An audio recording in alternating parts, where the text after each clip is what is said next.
Nauzubillah samil minasyaitonir rajim. Bismillahirrahmanirrahim. Assalamualaikum warahmatullahi wabarakatuh. Al-Fatihah. A'udzu billahi minasyaitonir rajim. Bismillahirrahmanirrahim. Alhamdulillahi rabbil alamin. Ar-Rahmanir Rahim. Maliki yaumiddin. Iyyaka na'budu wa iyyaka nasta'in. Ihdinas siratal mustaqim. Siratal ladzina an'amta 'alaihim ghairil maghdubi 'alaihim waladdallin.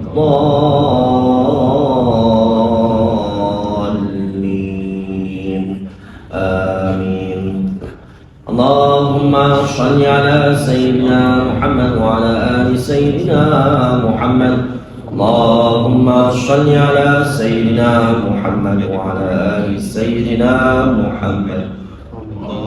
Allahumma shalli ala sayyidina Muhammad wa ala ali sayyidina Muhammad. Allahumma shalli ala sayyidina Muhammad wa ala ali sayyidina Muhammad.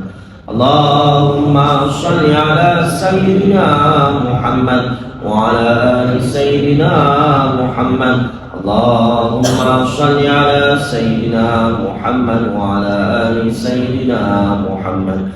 Allahumma shalli ala sayyidina Muhammad wa ala ali sayyidina Muhammad. Allahumma shalli ala sayyidina Muhammad wa ala ali sayyidina Muhammad. Allahumma shalli ala sayyidina Muhammad wa ala ali sayyidina Muhammad. Allahumma shalli ala sayyidina Muhammad wa ala ali sayyidina Muhammad. Allahumma shalli ala sayyidina Muhammad wa ala ali sayyidina Muhammad. Allahumma shalli ala sayyidina Muhammad.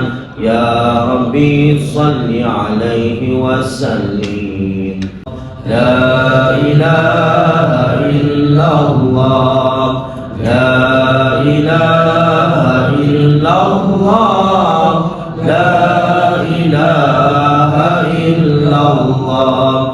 Muhammadur Rasulullah.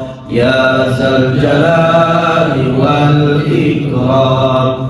Ya Zal Jalali wal Ikram.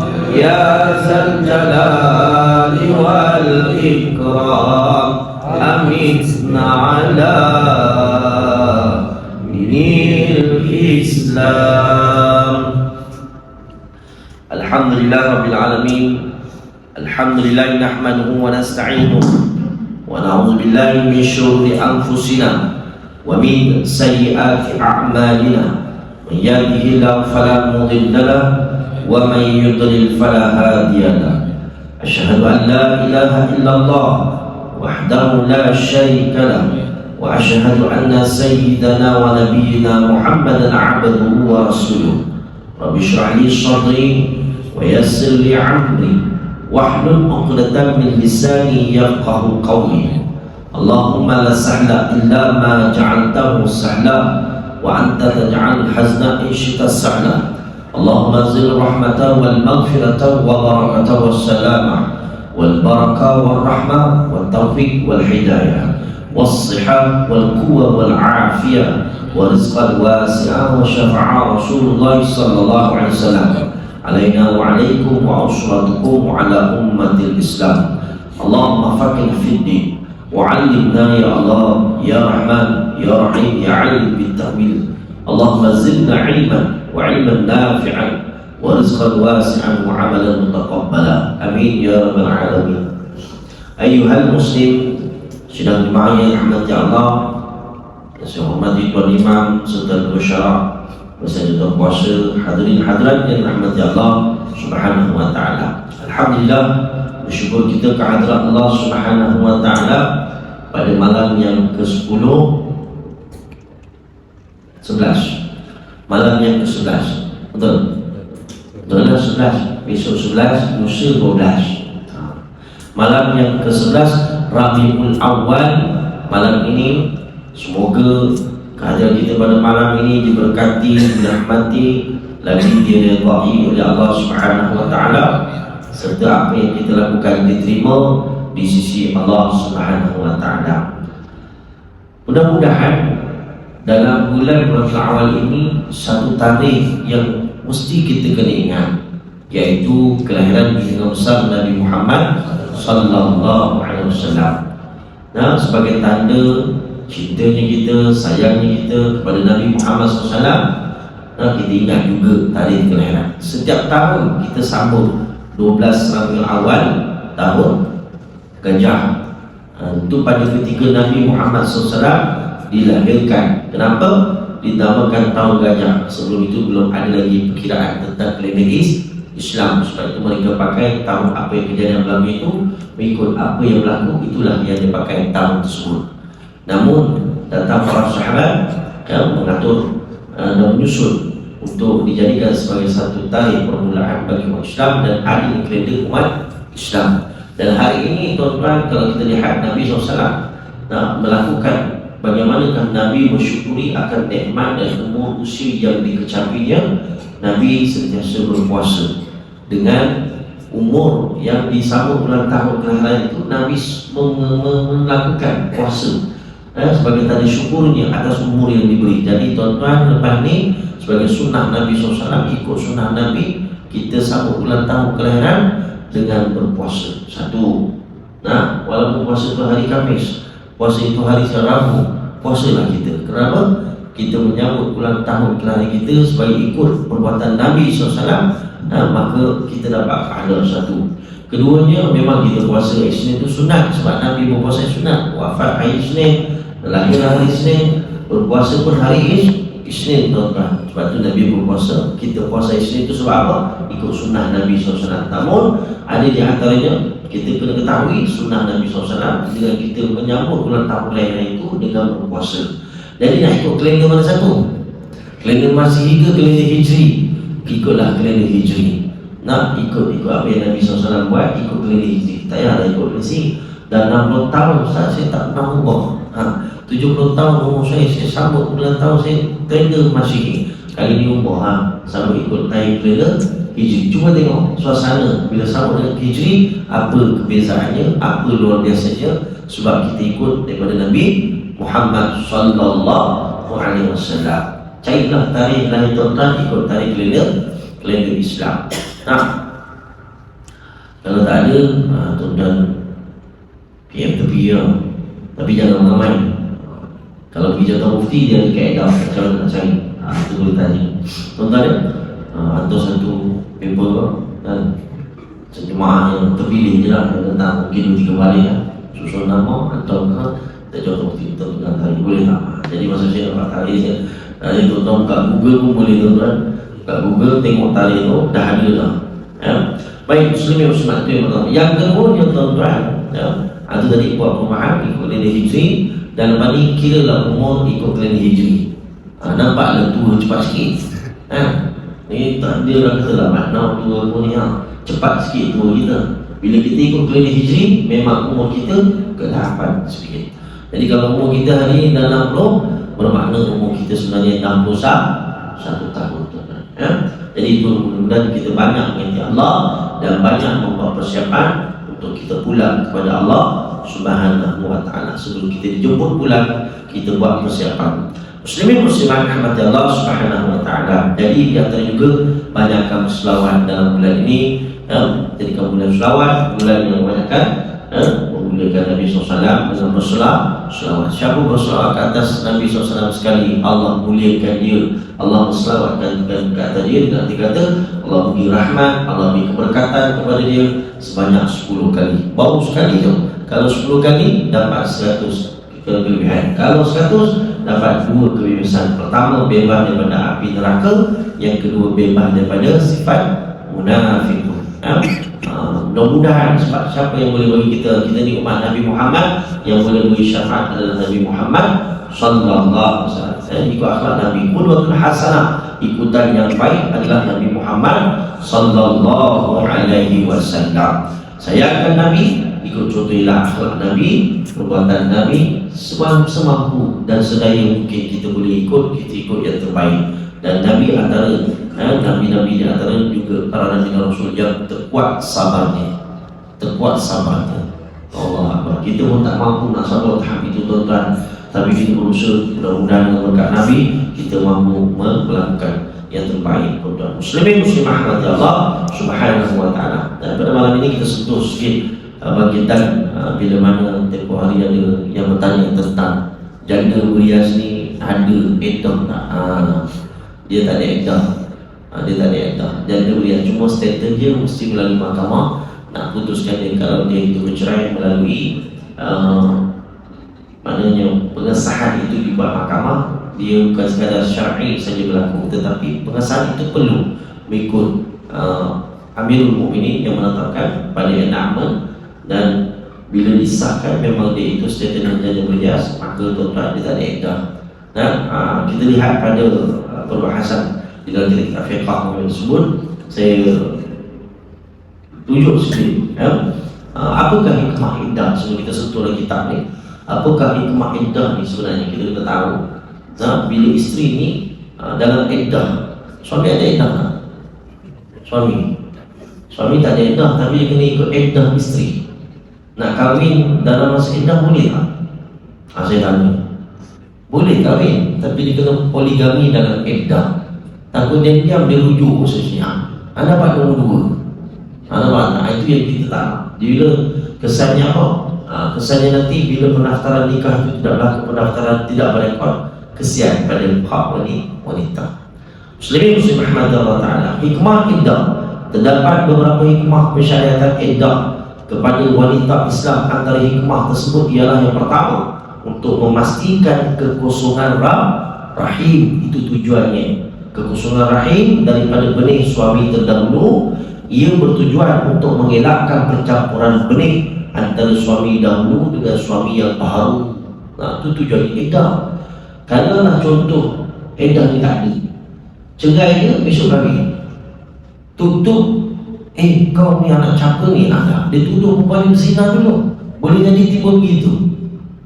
Aku nak keadaan Muslim, ini dah tupai kelapa dah ditepuk tu, tupai. Contoh boleh jadi fitnah. Ini bukan anak aku, ini anak orang lain. Itu Islam tak nak begitu. Maka hikmah iddah ni nak pastikan rahim wanita ini dalam kekosongan. Sebab itu tempoh dalam tiga kali suci, ikut pada keadaan dilafazkan cerai. Yang kedua, hikmahnya bagi iddah talaq raj'i, ia sebagai ruang kepada suami dan isteri untuk berfikir dan menilai semula segala tindakan dan kesilapan yang telah dilakukan, termasuk kesan daripada perceraian yang berlaku. Di samping itu juga, ia juga mendapat memberi peluang kepada suami untuk kembali rujuk kepada isterinya. Rujuk ni saya tanya, hak siapa? Rujuk hak suami. Isteri tak nak juga, dia kena balik. Itu dia kena faham. Rujuk ini hak suami. Abang nak rujuk dengan kau balik, kita berdamai. Tak nak pergi mahkamah. Tapi bila dah berlaku rujuk hari ini tuan-tuan, ikut enactment dalam lembaga.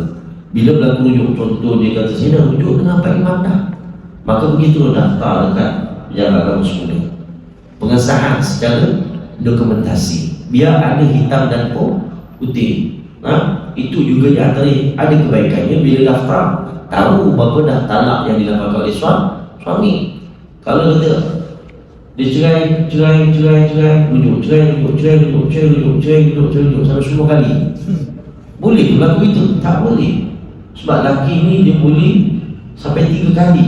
Lebih 3 kali kena tunggu isteri tu kahwin dengan orang lain, berlaku dukhul, kemudian bercerai, baru dah boleh kahwin dengan isteri dia semula. Itu pengajaran dalam Islam supaya jangan mudah-mudah kita nak bercerai. Sebab tu kalau kita sebagai mak bapak juga, boleh ingatkan anak-anak mutakhir cabaran hari ini cukup kuat bercerai sebab apa? Sebab handphone, TikTok.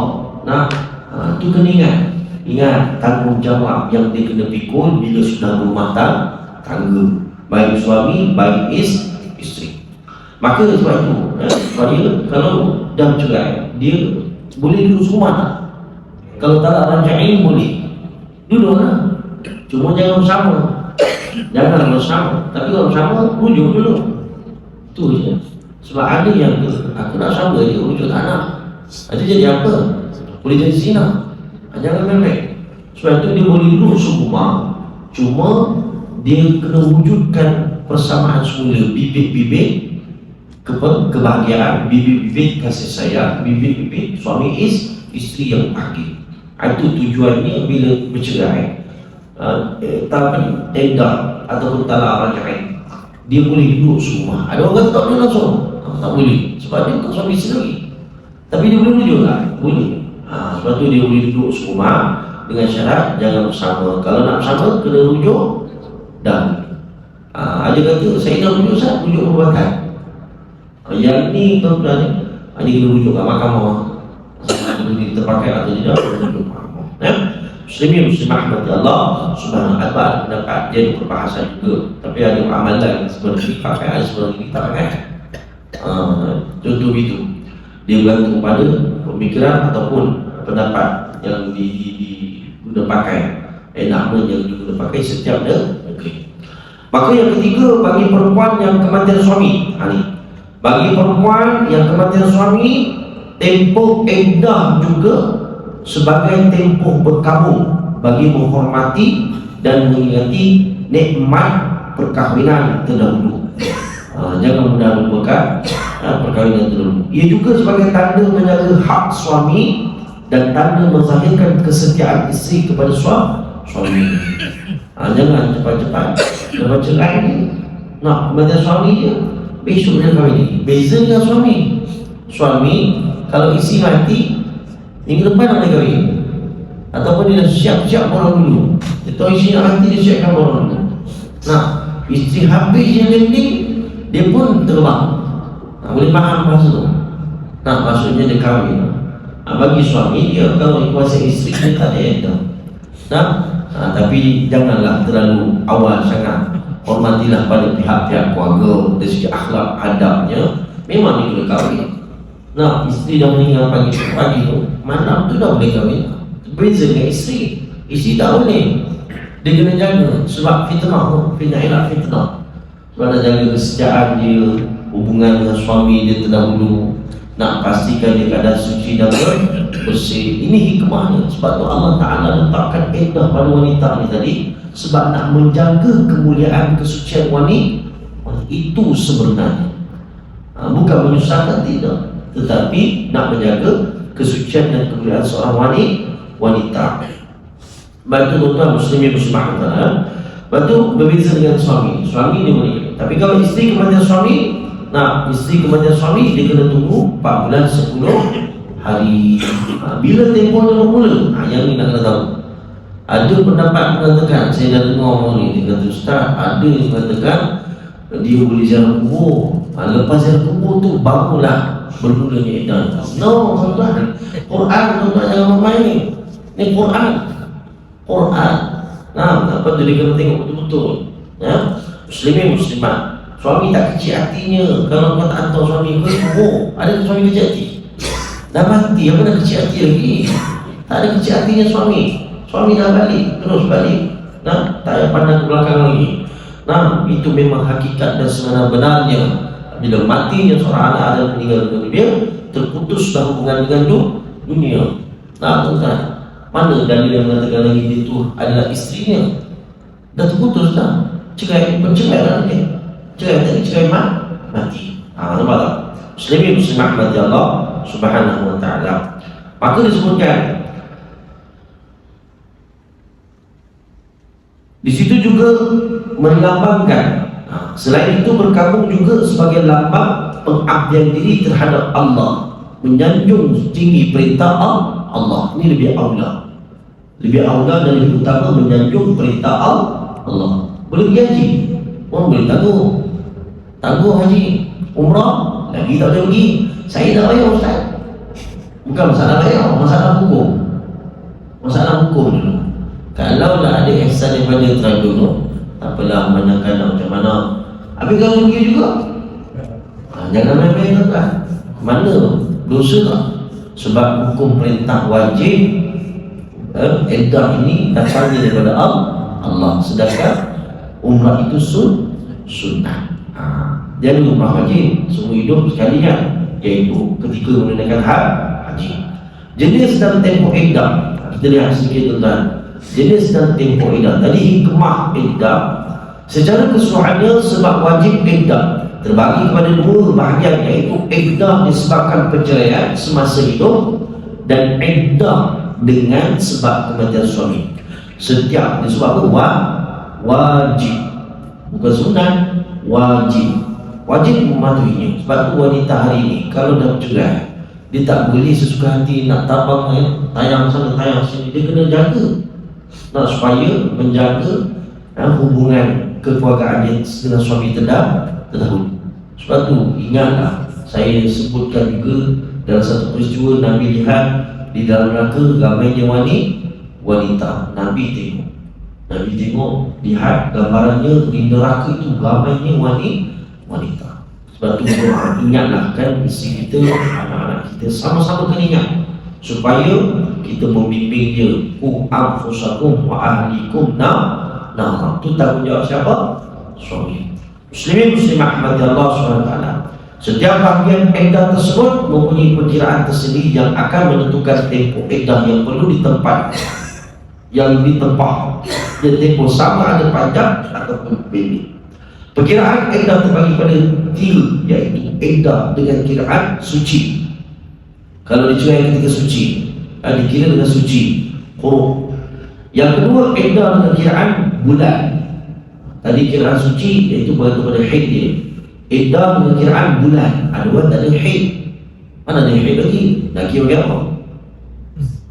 Nak kira kena pakai bulan lah. Itu bagi kes-kes tertentu.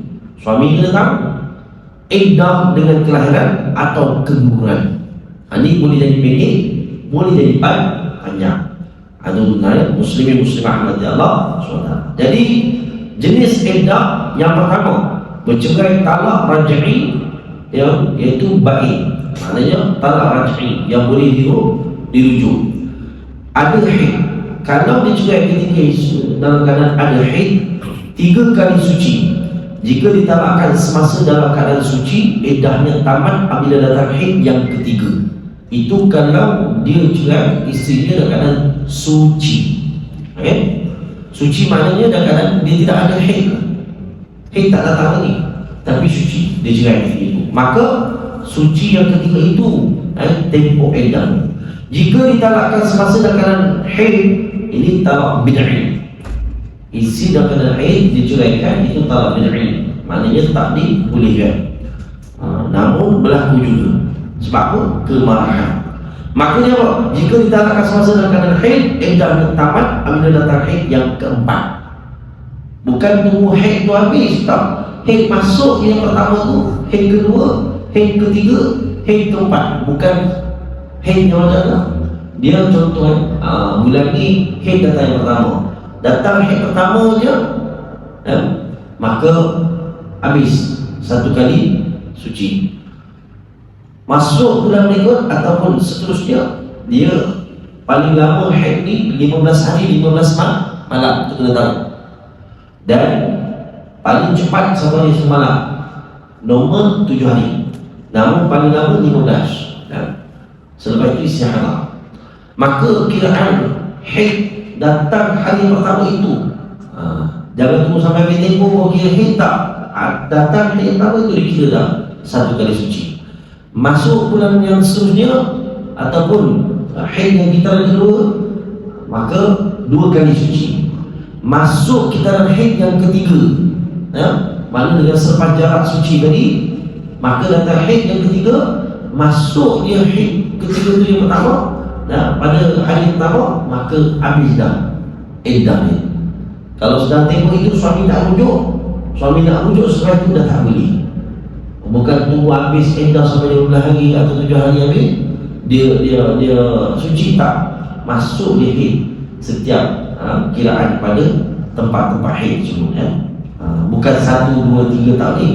Dia ada kitaran dia. Selepas haid suci, haid balik suci, haid yang ketiga itu habis iddah ya.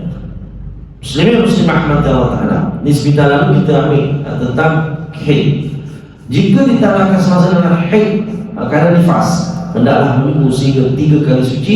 Selepas nifas, iddah tamat apabila datang haid yang keempat. Itu yang jarang berlaku. Bercerai talak raj'i ya, tiada haid sama ada kerana penyakit, telah dibuang rahim, telah putus haid, belum pernah haid atau lain-lain. Yang ni tutup 3 bulan saja. Bermula dengan tali cerai itu dikira 3 bulan saja. Maka cerai talak raj'i iaitu sedang mengandung. Kalau dia sedang mengandung sehinggalah bersalin, kalau salin itu panjang lah. Tapi kalau dia gugur, cerai malam ni besok gugur sebab banyak, habislah. Sampai situ je tempoh dia. Dia tak boleh rujuk lagi dah. Dia boleh jadi panjang, boleh jadi pendek ya? Boleh tak diceraikan ketika sedang mengandung? Dibolehkan. Cuma agak dari sudut satu sikap dan akhlak macam kita melepaskan kesusahan kepada dia. Itu yang orang nampak macam tak tahu kena. Tapi dalam Islam boleh. Itu dalam dia kata perceraian bukan bid'ah, dia sunni ya? Baik. Kemudian bercerai talak raj'i dan belum pernah bersetubuh. Ini maksud kata janda berias. Dia ada haid atau tiada haid, tiada iddah. Dia tiada iddah, tak perlu tunggu. Cuma dia pergi mahkamah, lepas mahkamah sahkan perceraian dia dan dia memang status tak perlu setubuhi dan janda lagi berias, maka dia boleh kahwin semua itu. Proses semua macam biasa, boleh cepat. Yang ni perempuan yang boleh cepat kahwin.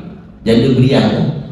Kalau janda tadi, janda anak 2-3 tahun, ini kita tunggu tempoh iddah dia. Dia ada iddah dalam situasi keadaan yang berlaku.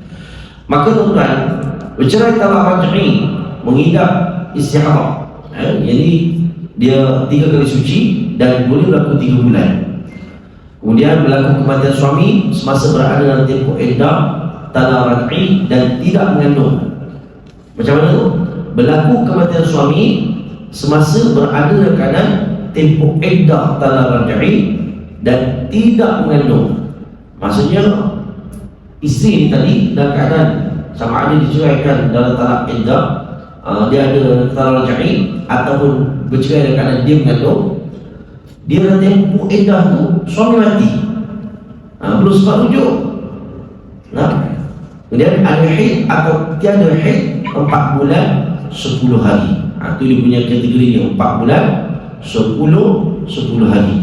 Kalau situasinya kiraan iddah baru bermula pada tarikh atau hari kematian suami, walaupun sebelum itu iddah isteri sama ada dengan 3 kali suci atau 3 bulan telah hampir tamat, maka dia terus ambil 4 bulan 10 hari. Contohnya tengah cerai, dan cerai ini talak raj'i. Dalam proses talak raj'i itu belum sempat rujuk lagi suami meninggal dunia. Maka nak pakai talak iddah yang mana? Iddah yang mana? Terus pakai iddah 4 bulan 10 hari. Walaupun dalam disebut tadi, walaupun hampir tamat tadi, suami pun mati.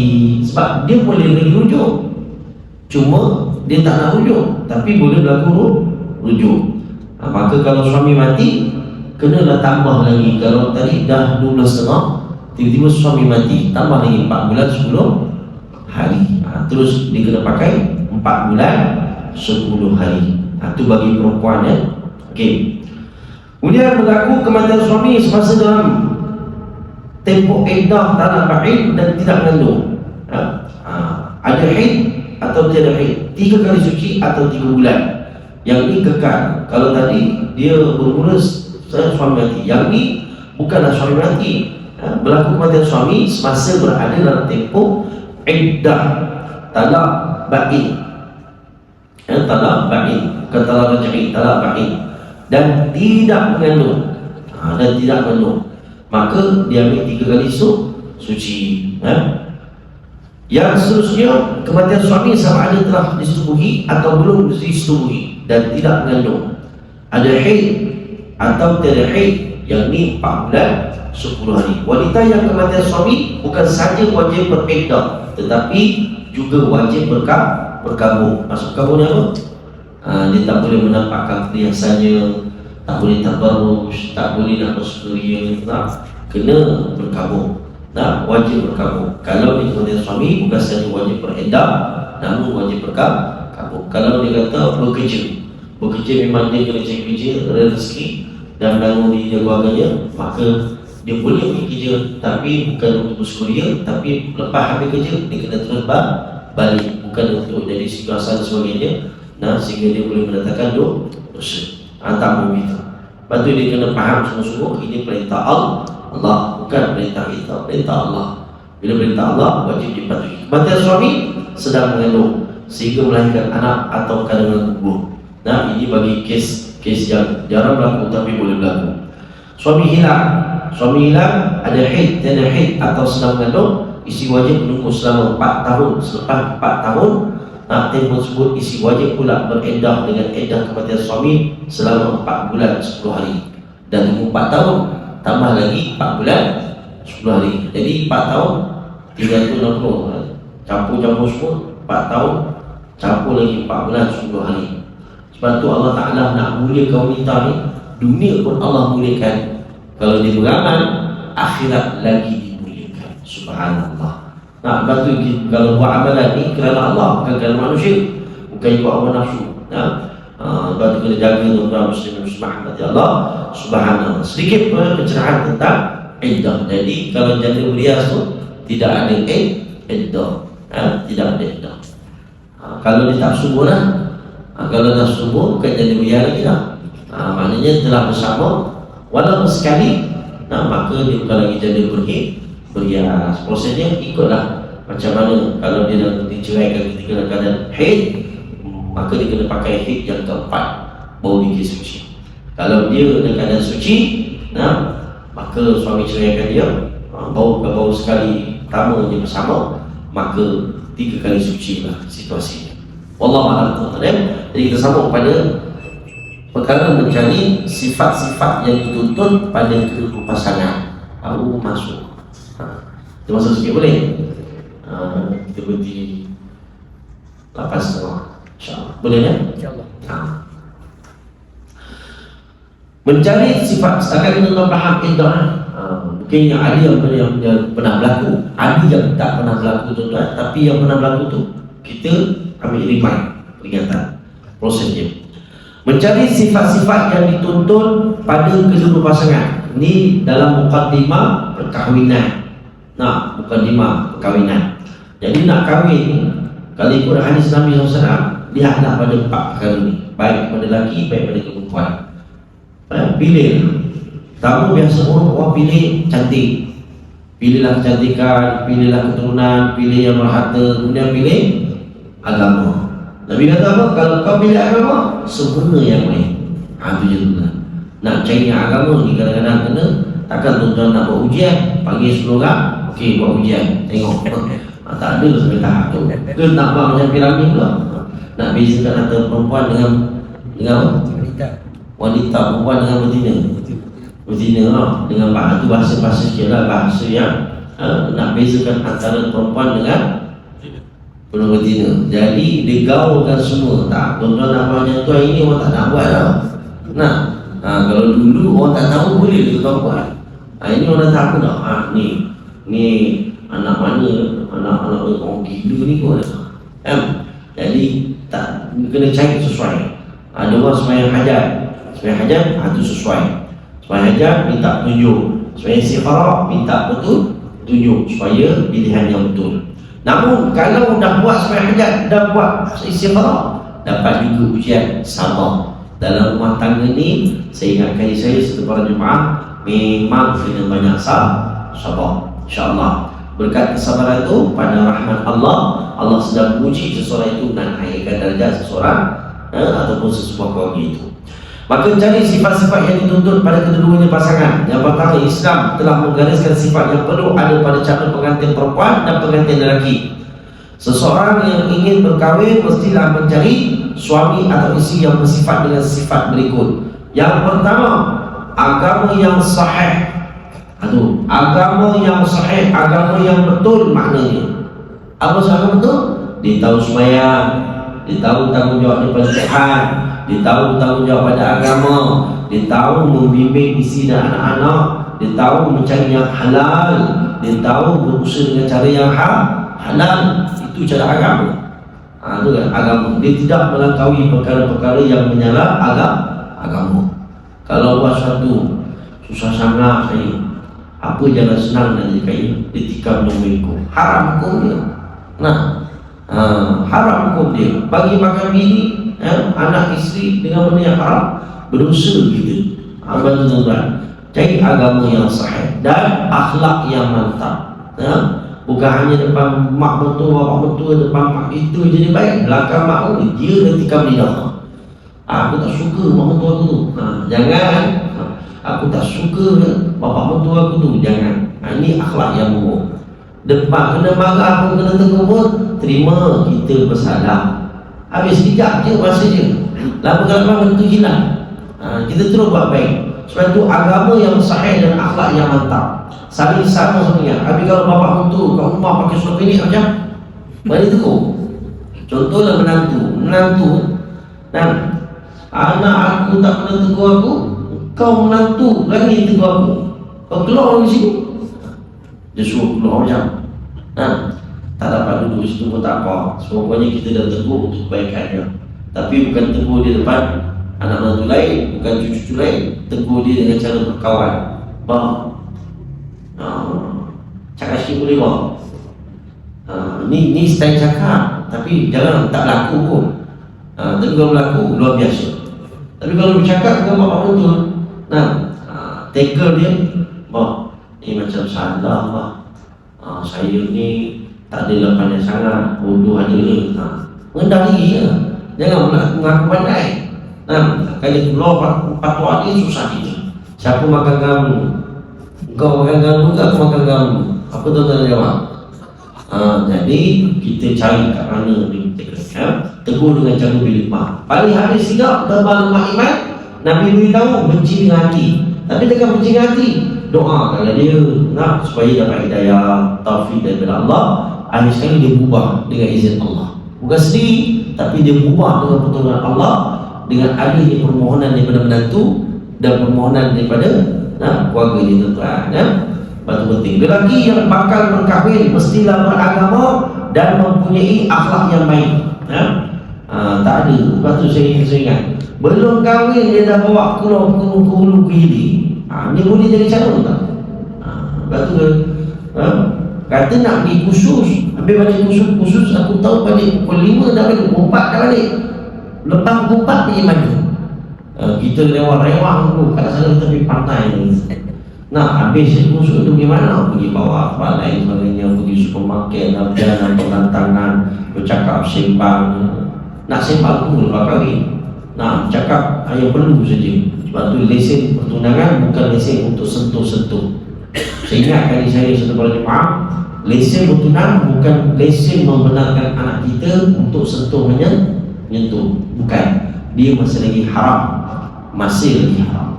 Kalau dibuat juga, jawab. Kalau siapa yang benarkan, mengiyakannya, maka berdosalah, dikira syubhat dia dengan perkara maksiat. Hati kita jangan benarkan maksiat.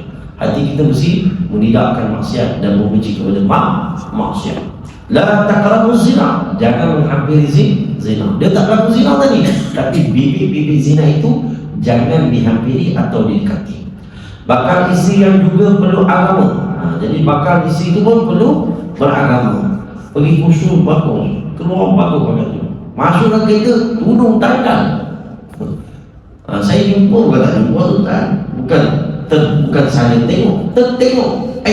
Tadi dalam kedai bagus tu. Masuk kereta, tanggal terus.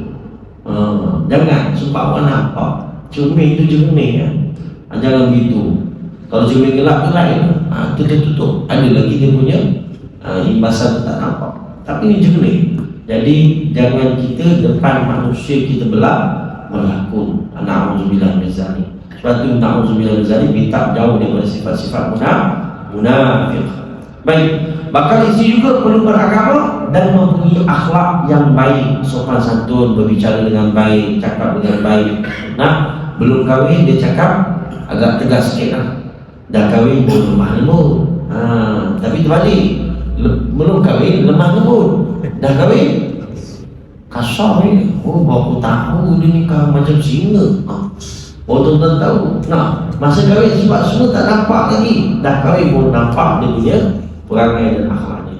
Tuan-tuan muslimin muslimat Nabi SAW bersabda, "Iza khataba ilaikum man tardawna dinahu wa khuluquhu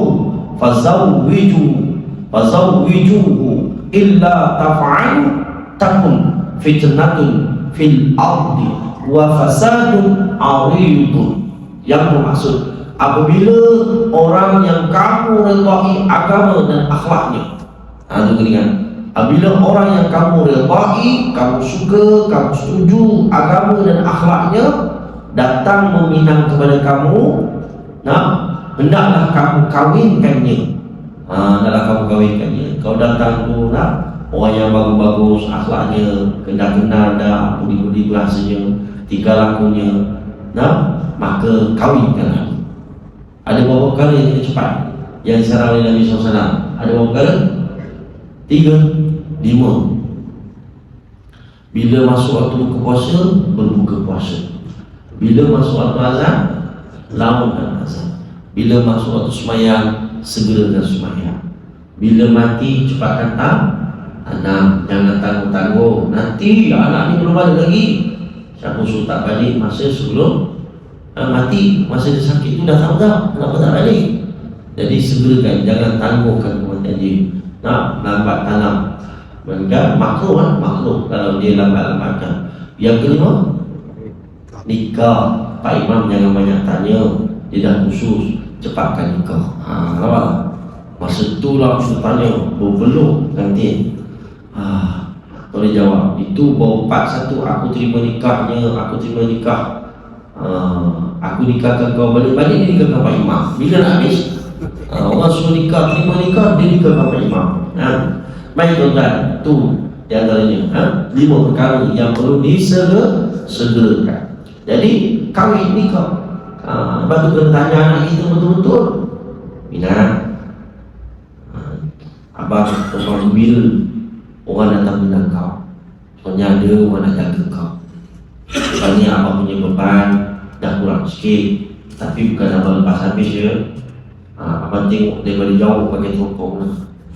Macam cara layan, kalau dia tak betul, anak-anak tu tak betul, kita kena tegur. Siapa suruh? Buka Quran. Ta'muruna bil ma'rufi wa tanhauna 'anil munkar. Bantu menantu jangan sombong. Menantu jangan rasa kau dah ambil anak orang macam hak kau. Tak boleh. Tak boleh sombong. Quran pun ada. Ta'muruna bil ma'rufi wa tanhauna. Cuma kita tegur. Kalau dia buat perkara, kita boleh tegur atas dasar perintah Allah. Dan Nabi juga suruh, kalau kamu dah kemungkaran, kamu tegur dengan 3 cara. Jadi dia tak boleh kata kita tak boleh tegur. Jadi kita tegur dengan cara bila kemah, dengan cara yang tidak menghaitkan. Tuan-tuan, betul tuan-tuan, kita bagi tahu dia tanya, betul mana kahwin minat, kau suka tak si Leman tu? Leman datang minat kau tadi, keluarga dia, kau setuju tak? Dia pun tak cakap dia. Kalau abah setuju, saya lagi setuju bang. Tenang jawab. Tapi hari ini mana budak nak ada? Semua jalan dulu. Tak macam dulu. Dulu mana nampak? Tuan-tuan yang merasa ni, saya kenal dulu. Itu pun orang kenalkan. Orang kenalkan, jalan dia. Tunjuk ramah, kata kau suka. Boleh lemah. Lama-lama kiamat nak dekat. Jadi cepat kahwin. Usia 25 tamat bujang. Baik tuan-tuan, tanya betul-betul dia nak kahwin. Sebab apa dia nak tanggung? Lepas kahwin, dia nak tanggung, kena bimbing isteri. Jangan dua-dua baras. Balik rumah betul, bangun. Balik rumah sendiri, dua-dua gol. Tahu gol? Dua-dua subuh tak bangun. Isyak balik, dah nak makan, dah nak letih balik. Tidur dulu lah, abang letih. Abang pun letih, saya pun letih juga bang. Dia pun tidur, dua-dua tidur. Jadi tak ada siapa nak fikirkan tentang agama pada ni. Sebab mereka ni masih, kalau syaitan menjerit ketika dia bernikah. Agak-agak syaitan biarkan. Tak, dia cari jalan. Ambil contoh yang pada kisah Nabi Allah Adam alaihissalam. Nah, cemburu tak iblis pada Adam? Cemburu. Dah kau dimuliakan dalam syurga, aku dikeluarkan. Betul? Dapat pula Hawa. Nah, aku dah tak lagi. Siapa nak ikut aku? Maka dia bodoh. Kalau ada maka dah benci, keturunan dia semua aku benci. Itulah iblis. Sebab tu kita hidup sesama Islam, hidup jiran sesama Islam, hidup kita sama manusia, kita kena saling doa mendoakan, saling nasihat menasihati, tolong-tolong. Kerana siapa? Satu je, Allah. La ilaha illallah Muhammadur Rasulullah. Sebab tu Nabi ajar kita sifat berkasih sayang. Tuan-tuan muslimin muslimat Allah Ta'ala sekali lagi, hendaklah kamu kawinkannya. Jangan lama-lamakan. Jika kamu tidak berbuat demikian, nescaya akan berlaku fitnah dan kerosakan yang besar di atas muka bumi. Nah, sebab tu kalau tak ada lesen ikatan pertunangan sebagainya, kalau tak kahwin cepat, dibimbangi. Tak, saya masuk kahwin dulu, ingat naik motor pergi kerja, bila kau dah tenang tu, nak fikir dah kena tak bersimpan, tak nak bersama motor. Dah kali orang kata, dah cukup duit kau? Tak apa, tak cukup. Fama dia tahu fama? Father and mother. Oh, dia topak terus. Oh, dia cepatkan. Dia kata tak boleh. Betul Pak Imam. Jemaah kata apa? Pak Imam boleh kahwin lambat-lambat, nanti timur fitnah. Takut juga sebab hujat kan. Kita pergi sana, pergi sini, ikut operasi tengah malam. Jadi dibimbangi. Jadi dia kata, jemaah menasihatkan, mak jangan kahwin, jangan lambat-lambat kahwin, kena cepat kahwin. Maunya tak lama, cepat juga kan. Cuma rezeki anak tu selepas 15 tahun. Itu jodoh tuan-tuan, Allah Ta'ala tentukan rezeki. Maka disebutkan tungkahul mar'atu li arba'in. Lima liha wa li hasabiha wa li jamaliha wa li diniha fazfar bizatid din. Taribat yadak. Sesungguhnya seseorang perempuan biasanya dikawini kerana 4 perkara. Seseorang perempuan dinikahinya, biasanya dikawininya kerana 4 perkara. Hari ini orang banyak tengok sebab apa? Cantik. Orang tengok cantik dulu. Apa seksa? Terseksi. Nampak tu. Biasanya begitu. Sebab tu ada sikit yang lebih advance. Dia kata apa? Anak aku ijazah. Anak kau apa? Jangan main-main. Dia bukan soal ijazah. Kalau tengok Nabi SAW seorang biasa-biasa je. Siapa dia? Khadijah. Seorang bangsawan, hartawan, dermawan, tapi dia pilih Nabi tuan-tuan. Sebab apa? Bukan sebab harta, bukan sebab cantik tuan-tuan, sebab akhlak dan agama. Dia ikut Nabi. Dan Nabi jamin diri syurga, wanita syurga. Subhanallah. Ada dia rebut harta? Tak ada tuan-tuan. Semua hartanya dibelanjakan untuk jalan Allah dan agama Rasulullah SAW. Aduh, payah nak cari ni. Cuba kalau ini, bang, ini harta saya bang, gelang saya bang, bawalah ke jalan agama bang. Payah nak cari. Abang nak ganti balik pun gigil. Baik tuan-tuan muslimin muslimat Allah Subhanahu wa ta'ala. Seorang perempuan biasa dikawini dengan faktor pertama kerana harta. Kalau ada harta, bimbing dia, bawakan harta dia ke jalan Allah. Kalau kerana kemuliaan keturunannya. Nah, ada orang keturunan ni, ada saya jumpa di keturunan Said, keturunan apa, tapi dia tak nak, dia Said tu dia tak nak, dia nak kira orang biasa. Bagi juga tu. Ada orang nak pilih sebab keturunan, tak apalah, terus ada tu dia. Dan kerana kecantikan yang nombor 3, tapi hari ni kecantikan jadi nombor 1. Nombor 1. Harta ni jatuh nombor 2. Terbalik pula orang perempuan nak kahwin orang lelaki, tengok yang berharta. Yang tak ada harta tak nak kahwin. Rezeki lepas kahwin tu luas, mewah. Dan kerana agama yang tepat, oleh itu Nabi beritahu bahawa dapatkanlah yang beragama. Semoga kamu fakir. Supaya kamu fakir. Iaitu maksudnya apa? Dalam bab nikah, bab sepadan dalam agama, bab menggalakkan berkahwin dengan perempuan yang beragama, supaya kita tidak rasa sombong, takabur, muka dan sebagainya. Nah, ungkapan semoga kamu fakir di dalam hadis di atas banyak terdapat dalam kata-kata orang Arab, tetapi mereka tidak maksudkan maknanya zahir. Ia digunakan dengan maksud memberi galakan dan dorongan. Semoga kamu fakirnya.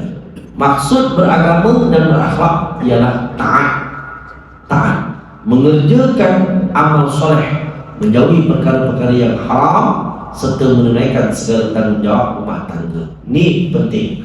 Beragama dan berakhlak. Tak cukup sekadar agama kalau dia tidak berakhlak. Tapi kalau orang berakhlak, sudah pasti dia beragama. Orang yang beradab sudah pasti dia berilmu. Berilmu belum tentu beradab. Itu beza tuan-tuan. Sebab tu antara ilmu dengan adab, tinggi lagi adab. Sebab tu didik juga dengan adab, iaitu akhlak. Sebab bila ada akhlak, dia akan memandu hati ini, terus melihat kepada Allah Subhanahu Wa Taala. Wallahu a'lam. Hikmah mendahulukan perempuan beragama dan berakhlak. Kita masuk pada minggu yang berikut, tuan-tuan. Boleh? InsyaAllah. Ada tuan-tuan nak tanya? Tak ada. Kalau tak ada, kita tawakuf dan kita sambung pada minggu yang akan datang. Astaghfirullah Rabbal Baraya, Astaghfirullah minal khataya, Astaghfirullah Rabbal Baraya, Astaghfirullah minal khataya, Astaghfirullah, Astaghfirullah, Astaghfirullah, Astaghfirullah, Astaghfirullah, Astaghfirullah, Astaghfirullah, Astaghfirullah. Bismillahirrahmanirrahim. Alhamdulillahirabbil alamin, wassalatu wassalamu ala asyrafil anbiya'i wal mursalin sayyidina wa maulana Muhammadin nabiyil ummi wa ala alihi wa sahbihi ajma'in. Allahumma barik lana fi hayatina wa ibadatina wa umurana wa a'malana fid dunya wal akhirah. Allahumma faqina fid din wa 'allimna ya Allah ya Rahman ya Rahim ya 'alim bit ta'wil. Allahumma zidna 'ilman wa 'ilman nafi'an wa rizqan wasi'an wa 'amalan mutaqabbala. Allahumma inna na'udzubika minal hammi wal hazani wa na'udzubika minal 'ajzi wal kasal wa na'udzubika minal jubni wal bukhli wa na'udzubika min ghalabati ad-daini wa qahri ar-rijal.